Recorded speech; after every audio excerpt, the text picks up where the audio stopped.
Boa noite!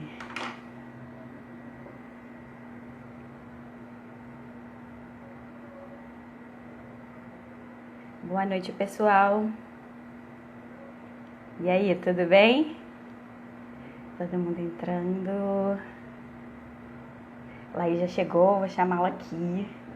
Estamos muito animadas. Ei, Mabi, boa noite!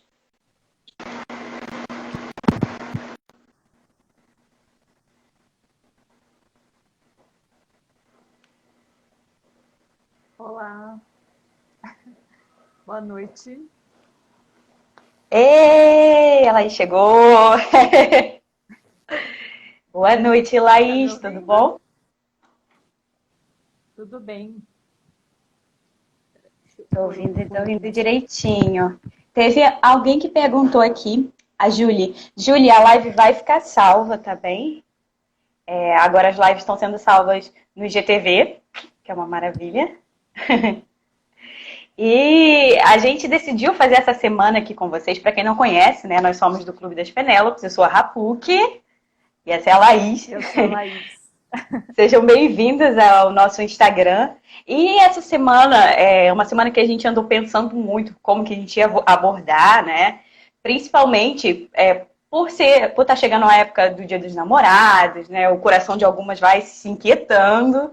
E a gente decidiu falar sobre a espera de Penélope. Penélope que dá nome ao nosso clube, né? Mais pra frente a gente vai falar um pouco sobre ela em algumas postagens.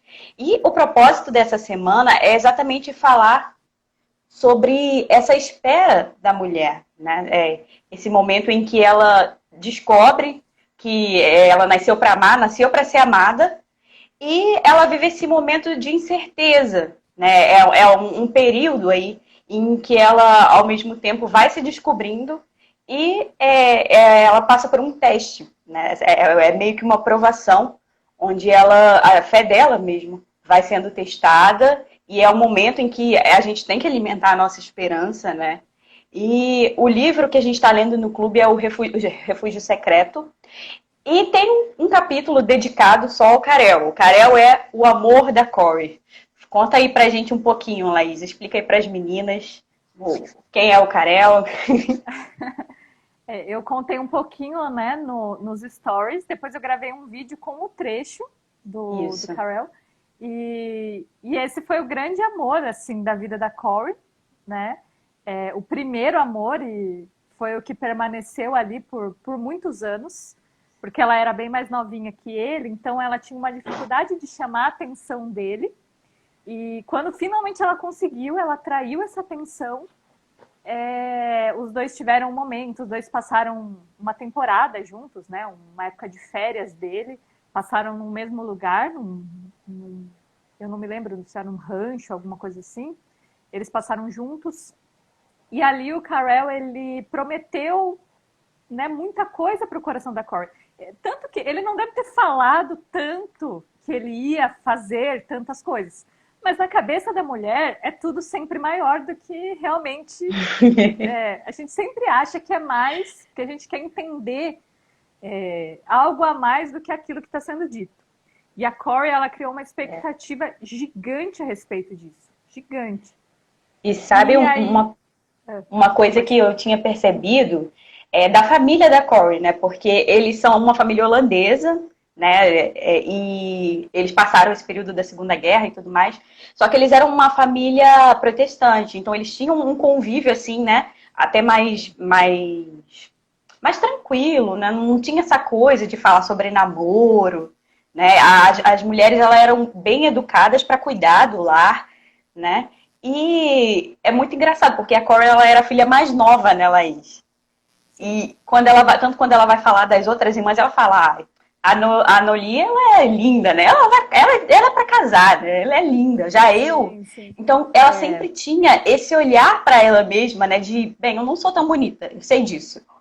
E é muito curioso, porque às vezes, não que ela fosse ou não fosse, né? Mas às vezes esse olhar que a gente tem para nós mesmas é sempre acaba sendo mais diminuído, mas ao mesmo tempo a gente fica num conflito, né? Fala, bem, Pode ser que aconteça, pode ser que não. E aí, então ela tinha meio que um coração já conformado, do tipo assim, provavelmente eu não vou achar alguém pra casar. Então, quando o Karel apareceu, né, foi tipo assim, nossa, abriu uma possibilidade na cabeça dela, né? Uhum. O primeiro capítulo que a gente falou, algumas lives passadas, fala só sobre esse complexo que a Corey tinha de se inferiorizar, de achar que ela era menos. Mesmo ela mais velha, né, mesmo depois de passar tudo isso, principalmente, né, ela olhava para si mesma e já não via mais curvas, enquanto ela olhava para a irmã e via aquela luz gloriosa ali, ela se achava melhorzinha. E isso é muito curioso. Quando ela encontra o Karel, aí já vem uma coisa assim, ai, será que ele vai me notar? E quando ele nota, né, quando ele olha para ela a primeira vez que os dois se encontram, que ele fala, olha, eu reparei em você naquele dia do casamento, ela já fala, meu Deus do céu, acho que vai dar tudo certo, acho que agora... Me notou. Acho que agora a gente vai dar tudo certo, vai tudo em frente. Então ela criou uma expectativa ali. E apesar dela ser uma pessoa muito... Ela sempre foi muito... Pé no chão, né? Pé no chão, exatamente. Ela sempre foi essa pessoa que tinha consciência de quem ela era, das limitações dela. Mas ali realmente, né, quando você lê aquele capítulo, você lê quando o irmão dela faz o alerta para ela, do tipo, Corey, o Karel, ele é de uma família mais rica, então a família dele quer que ele se case com uma moça mais rica também. Então, dificilmente ele vai... na verdade, ele não fala nem dificilmente, ele fala, é impossível ele olhar para você, né? E quando fala isso, a Corey já, mas de jeito nenhum. Ela trava, né? É por causa da concepção romântica que a gente tem do amor, né? Que é aquela coisa, ela tinha... Mas olha quantos livros, quantos romances, quantas coisas as pessoas, apesar do dinheiro, apesar das condições, apesar de tudo, dá tudo certo. Fica tudo bem. Então, ela criou isso. Ela criou isso na cabeça dela e é muito fácil a gente se levar para isso. A gente ir para o mesmo caminho da Corey, de desejar que as coisas da nossa cabeça sejam as mais certas de acontecer. E você lembra que assim que ela acabou de conhecer o Karel, né? Ele vai estudar, ele é amigo do irmão dela, né? Então ele já tá na universidade e tudo mais. E ela ainda no que seria o ensino médio. E ela passou a ler romances. Isso foi muito curioso. Ela passou a ir para a biblioteca para ler romances. Olha só que curioso, né? Quando a gente imagina, se fosse hoje em dia, seria, sei lá, vou ver um monte de seriado romântico da Netflix. É muito curioso, gente, porque assim, a mulher ela já tem esse mundo interior muito rico, né? Então já aflora tudo muito fácil. E o romance era tudo que ela queria para continuar alimentando. Então ela foi realmente alimentando a possibilidade. Falei, bom, ele lembrou de mim, né? E num terceiro encontro dele, eles se olham e o cara fala, nossa, você tá diferente. Né? Acho que é a primeira vez que ele olha para ela e vê ela finalmente como uma mulher, não como uma menina. Porque ela é a mais nova do grupo, e aí, de um salto, né, de idade ali, quando ele encontra ela novamente, ele olha para ela e fala, você tá diferente, Corey, né? Isso é bom. Então, ali a gente percebe que tem um interesse da parte dele. E aí, a partir daí, a Corey começa a ler romance e a criar, né, tudo na cabeça dela. Aquele trecho que você leu é muito fantástico, né? Falei, quem nunca se apaixonou e nunca ficou, né, enquanto lavava a louça pensando no seu amor? É muito, gente, chega a ser clichê, né? Mas acontece, né? E é uma coisa que, assim, às vezes as pessoas têm medo, né, de se entregar. Numa certa medida, é normal, né? Você tem que ter um senso, né, para se resguardar e tudo mais. Mas, por outro lado, quando você se fecha totalmente para outra pessoa, né? você está se fechando para algo que você pode ser, né? E esse algo talvez seja bom. Então, é importante a gente ter esses dois equilíbrios. Por um lado, assim, a situação da Corey foi triste, porque todas nós queríamos que ela se casasse com o Karel. Mas, assim, à luz da eternidade, como que ia acontecer esse relacionamento, né? Ia ser tão frutífero assim? E se a Corey tivesse casado com o Karel, gente? Como é que ia ser na época na época que aconteceu tudo aquilo, né? Quando os nazistas começaram a invadir, quando ela foi presa, né? Então Será que a ele seria gente forte? pois é, tem muitos elementos ali, né? Que não tem como a gente compreender. Então, quando a gente está vivendo a nossa vida, a gente tem só aquele recorte, aquele dia, né? E às vezes é um dia de angústia, que você está esperando a resposta de uma pessoa, que você quer muito namorar outra pessoa e a outra não te corresponde. Mas é importante a gente ter esse senso, né, da eternidade. Falei, bem, pode ser que esse não seja o momento para começar isso, né? E aí, quando a gente traz essa noção do infinito, né, da nossa vida mesmo, né, a gente começa a agir da maneira certa diante da vida. Uhum. Eu tô vendo os comentários aqui, daí eu tô vendo que o filho da Ingrid colocou que ele está gostando do livro. Eu sou o Miguel Filho, tenho Miguel, filho da Ingrid, tenho 8 anos. Ah, Miguel! Que bom! É um livro fantástico, sabe? Eu acho que, assim, né, valeria a pena depois uma análise dos homens desse livro, né? Que a gente vê que tem muita força ali, tem muita personalidade mesmo do pai da Corey. E o pai da Corey foi uma pessoa central para esse momento, porque o que acontece, gente? Assim que a Corey, né, ela imaginou, idealizou todo esse romance, ela começou a passear, né, com o Karel, como a Laís falou, e eles se encontravam muito. E, gente, eles conversavam, sabe, sobre a vida deles, o que eles queriam para a vida, quantos filhos eles queriam ter, essas coisas, né? E a gente imagina que pessoas que puxam assuntos como esse querem a mesma coisa, né? Estão caminhando para o mesmo lugar. E aí, quando o Karel foi se despedir, a Corey percebeu que ele se despediu com um certo peso, né? E ele falou, olha, Corey, me escreva sempre, me conte sobre o bege, né? E ela Uma meio... coisa, Uhum, uma coisa que eu reparei, que nem fui eu que reparei, né? Foi minha irmã, que a minha irmã tá lendo também. Ela falou assim para mim, a gente estava relendo esse trecho juntas, e a uhum. Corey, ela fala assim, que na hora o Carell pediu para ela assim, por favor, me escreva. E quando ela falou isso, ela ficou super empolgada. Só que ela notou que ele tinha falado de uma maneira estranha. Ela até fala É, isso no livro. Ele fala de uma maneira estranha. Só que ela não reparou isso na hora. E eu acho muito engraçado como nós mulheres, nós somos assim, né? Nós sabemos quando tem algo errado. Nós sabemos quando a gente está se envolvendo em furada, a gente sabe quando a gente vai ser usada. Eu nunca esqueci essa frase, eu li num livro do Jason Everett, que ele fala isso, que a mulher ela sempre sabe quando ela está sendo usada. olha só. Então, nós sabemos disso, só que a gente prefere fechar os olhos, a gente prefere fingir que tá tudo bem, a gente prefere fingir, não, isso que eu tô fazendo não vai me machucar, porque a gente tem o espírito feminista, aquela coisa de, eu posso, eu consigo sozinha, né? Eu vou saber lidar disso como um homem, né?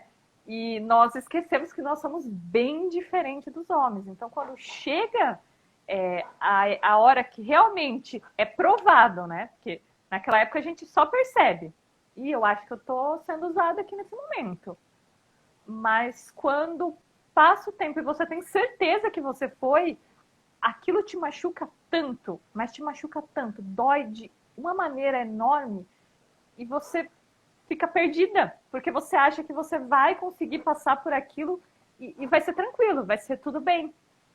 E nós esquecemos que nós não somos uns homens, né? Tanto que as meninas, às vezes, já mandaram, né? Eu respondi no direct, às vezes a Rapuk respondeu algumas caixinhas, né? De meninas que querem lá tomar atitude. Eu vou falar para ele, eu vou me declarar para ele.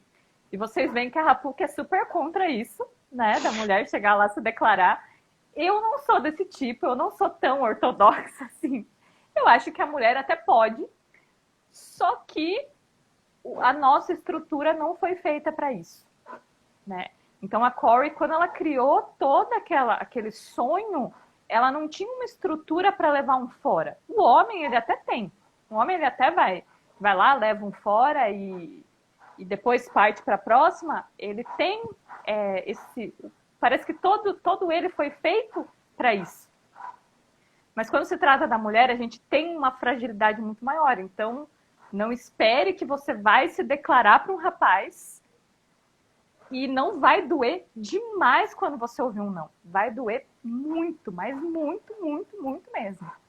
Então, eu acho que é isso que a gente tem que estar preparada. De entender que nós somos mais frágeis, sim. Não num sentido negativo, é claro, mas num sentido real mesmo. Nós somos mais frágeis. Podemos ter uma carcaça dura, mas por dentro a gente não é essa dureza. Graças a Deus, né?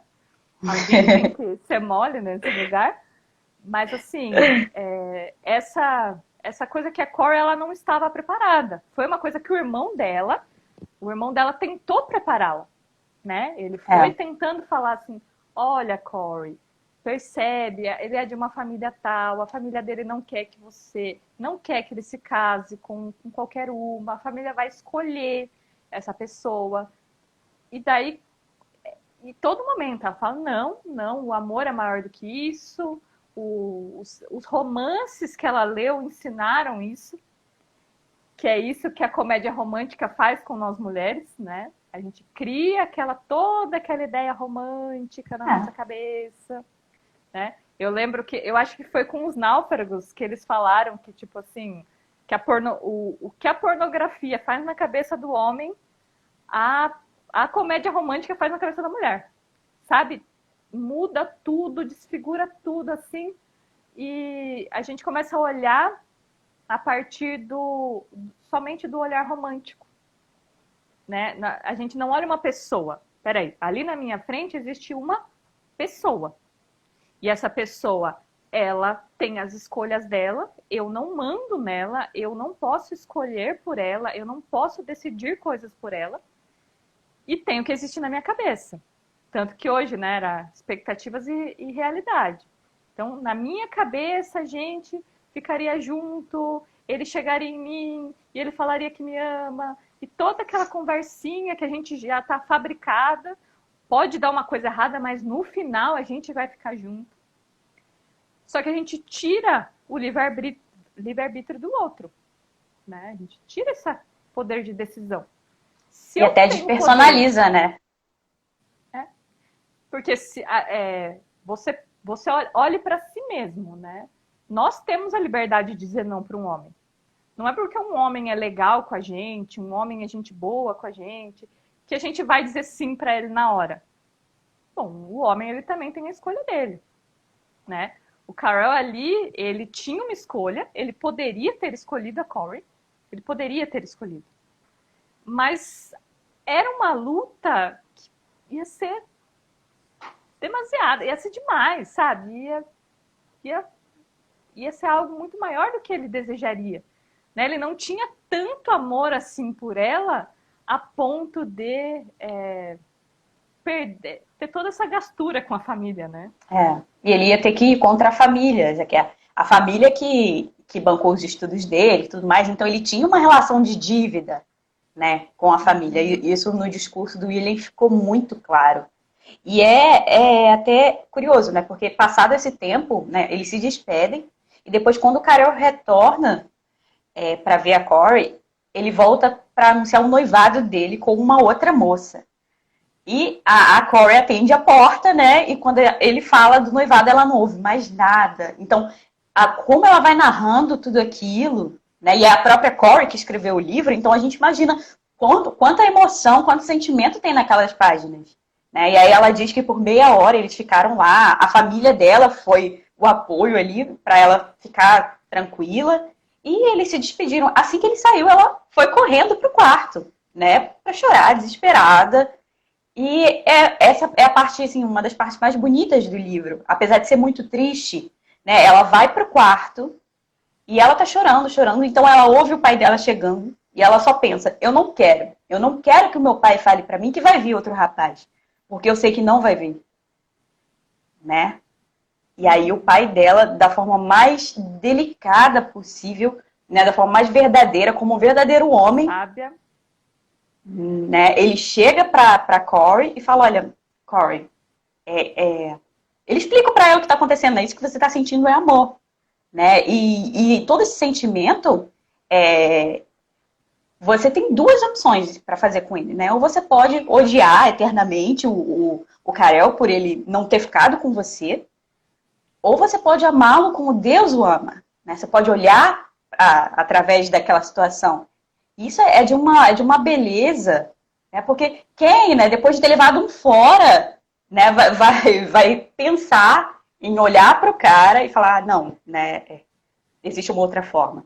E realmente existe, né? Quando a onda baixa a poeira, ela reconhece e ela consegue amar o Karel, querendo o bem dele, né? Não querendo ele para si mesma, mas querendo o bem dele. E isso é muito bonito. Uhum. O nome do livro é O Refúgio Secreto. Esse que a gente está comentando é um capítulo dele só. E, na verdade, é a parte, assim, se você pega a história como um todo, ela é a parte menos importante, talvez, né? Mas ela mexeu muito com a gente. Ela mexeu muito com a gente. Mas, assim, uma coisa que eu queria comentar é que eu fico pensando que noção que o Karel tinha para chegar para a moça que escrevia a carta para a Corey. Escrevia carta para ele, pelo que ela fala ali, ela escrevia quase que diariamente, ela escrevia carta para ele, né? Porque ela dizia que tudo que ela ia fazer, ela fazia pensando nele. Então ela estava lavando uma louça, ela estava varrendo a casa, ela pensava num poema, ela escrevia poemas, ela escrevia várias cartas e mandava para ele. O que ele tinha na cabeça de falar assim, bom, eu vou levar minha noiva para Corey conhecer. Eu não consigo entender, eu não consigo. Eu juro que eu fiquei assim, falei, não é possível. Eu li aquilo e pensei, não é possível. Sabe o que eu fiquei pensando? Bem, eles criaram um vínculo ali, né? Isso é óbvio. Isso é óbvio. Mas parece que foi meio que para colocar um ponto final nessa história. Só que foi da pior forma possível, né? Ele poderia ter feito de outro jeito. Mas foi o ponto final da história de amor deles e confirmou tudo que o irmão dela já tinha previsto. Mas mesmo depois de tudo isso, é muito curioso, né? Porque quando a Corey escreveu o livro, ela já era mais velha, né? Então ela revisitou esses sentimentos, né? É muito bonito a gente pensar dessa maneira e principalmente acho que foi no casamento da irmã dela, né? Que a irmã dela ia se casar, a mãe estava doente, e aí toda a família chegando na igreja, e assim que ela entra na igreja e olha a irmã, ela vê, né? Ela revisita uma outra lembrança dela. E ela fala, olha, eu tinha pensado tudo isso para mim e para o Karel, né? E aí me parece que é quase como um teste, né? Fala, vamos ver se ela superou isso mesmo, né? E ela tá com o coração tranquilo, né? Passado esse tempo, ela tá com o coração tranquilo e ela lembra dele, né? Lembra de tudo que é bom nele e ela fala, eu quero o bem dele. Deus me ensinou a amá-lo, né? Como deve ser. Então, esse período exige realmente um período até de afastamento, né? Claro, evidente, mas principalmente de você exercitar esse olhar caridoso e que transcende a matéria, sabe? Que transcende essa realidade imediata, porque senão você vai só olhar para você mesma, tadinha de mim, né? Tadinha de mim que criou esperanças. Enquanto você está olhando para seu umbigo, o mundo está acontecendo, né? E a Cor fez exatamente o contrário. Ela saiu de si, né? O Miguel falou aqui que ele gosta porque a Cor ajuda as pessoas. E ela era essa pessoa. Gente, ela era um coração gigante, né? Coração dilatado. Então ela estava sempre trabalhando, ela estava sempre fazendo algo por alguém. Né? Ela estava mantendo a mente dela ocupada. Então, tudo isso ajudou, gente, ajuda. Isso ajuda, né, a curar essas feridas mesmo, que às vezes ao longo da vida a gente vai passar, né? E querer fugir, né, de todo esse sofrimento. Quanto mais a gente tenta fugir do sofrimento, mais a gente se sente mal. Então, a Corey, ela olhou, né, para essa dor e ela conseguiu reverter essa dor em amor, né? É o que a gente mais vê, porque a própria personalidade dela foi formada a partir disso. E tanto que naquele dia do casamento ela olhou para a irmã, olhou para a mãe e falou: ali eu sabia, né? É como se ela estivesse confessando: ali eu sabia quem eu era, né? Igual o Dom Quixote, eu sei quem eu sou. Parece que naquele momento ela descobriu: eu sei, né, que eu vou ficar no bege com a minha irmã para sempre. E é essa a minha vida. Então, naquele momento é como se ela integrasse, né? Ela abraça a vida dela de fato. E ela não pensa mais nisso. Isso é muito bonito. Muito bonito mesmo. A Tamara falou aqui, né, que às vezes foi falta de coragem do Carell, que às vezes homens agem assim. Eu fiquei pensando nisso mesmo, que essa falta de noção, que a Cíntia falou também, né, é uma característica um pouco masculina, que ele não... Às vezes o homem não tem muita noção do sentimento, né? Às vezes eu não sei mesmo se ele sabia, se ele interpretou aquelas cartas como amor, se ele interpretava aquilo como amor.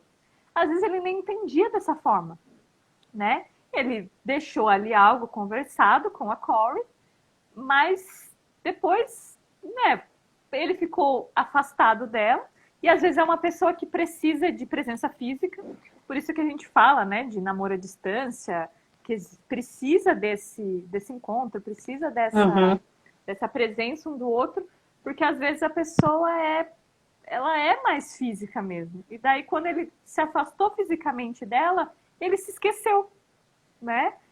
Mas mesmo assim, ainda acho que ele não teve noção, né? Ainda acho que que ele foi... E assim, eu queria voltar um pouco, né, na parte do que o pai da Corey fala para ela, que eu acho que as palavras do pai dela foi exatamente o que ajudou a Corey a entender o que era amor. Eu acho que foi ali, Sim. naquele momento.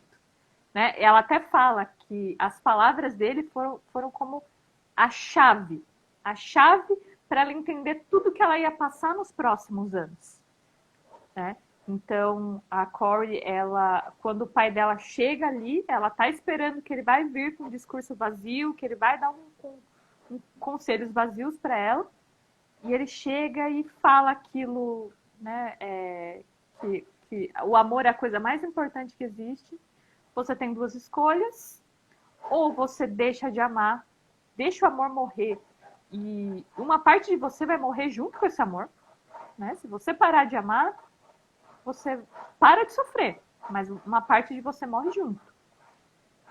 E você pode optar por pedir a Deus esse amor que você... que assim, Deus ama o Carell mais do que você. Então Deus ama aquele homem mais do que você. Peça para Deus te dar o amor dele pelo Carell para você. Entendeu? Peça para você refletir esse amor. Porque você está amando do jeito humano, né? O jeito humano que espera algum retorno. Que quer para si. Que quer, que tem esse olhar de eu sou uma coitadinha, o outro não me dá atenção.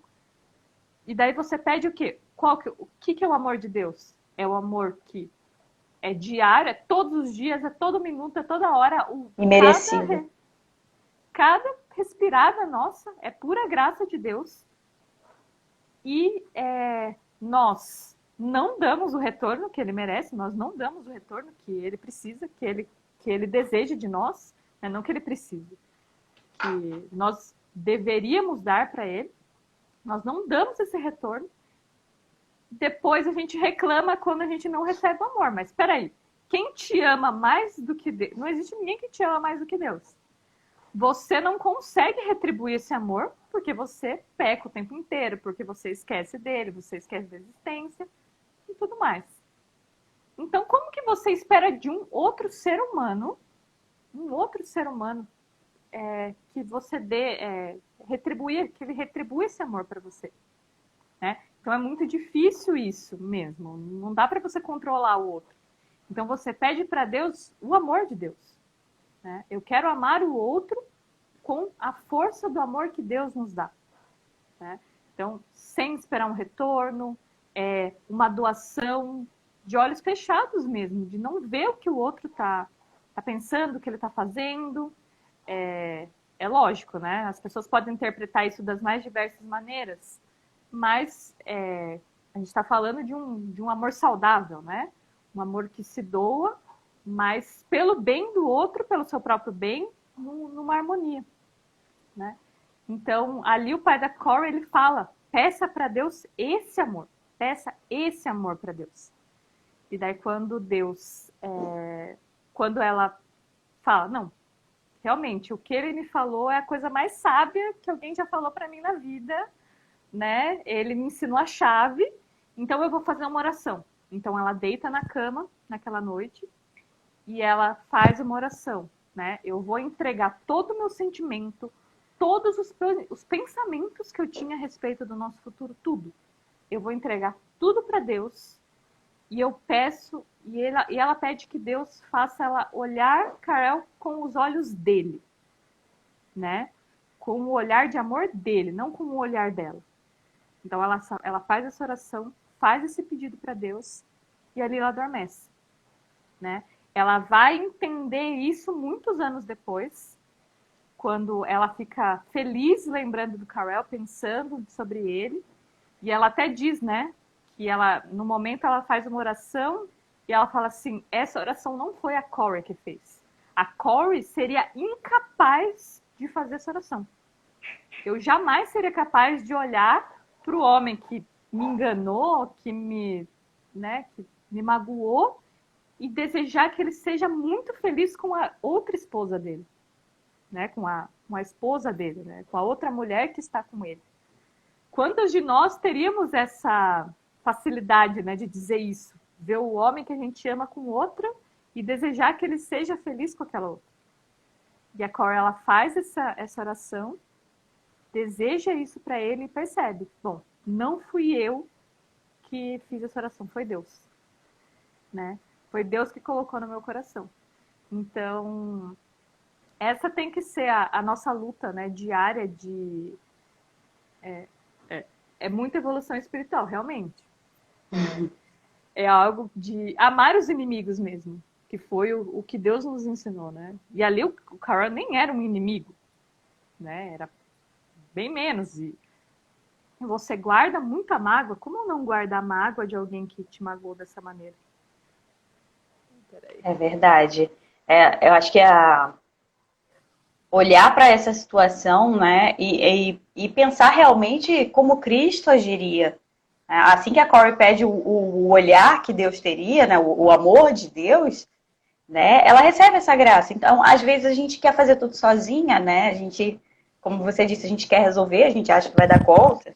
E aí acontece o caos e a gente não sabe o que fazer. Aí a gente se lembra de pedir ajuda a Deus. Então, é importante mesmo, né? A gente está atento, fala, olha, né? Ele me criou, né? Ele sabe o que eu sinto. Olha só que maravilha, né? Então, por que não pedir a ele, né? Por que não pedir a ele todo esse amor? Pedir que ele me conduza, né? É só através disso que a gente consegue amar mesmo, né?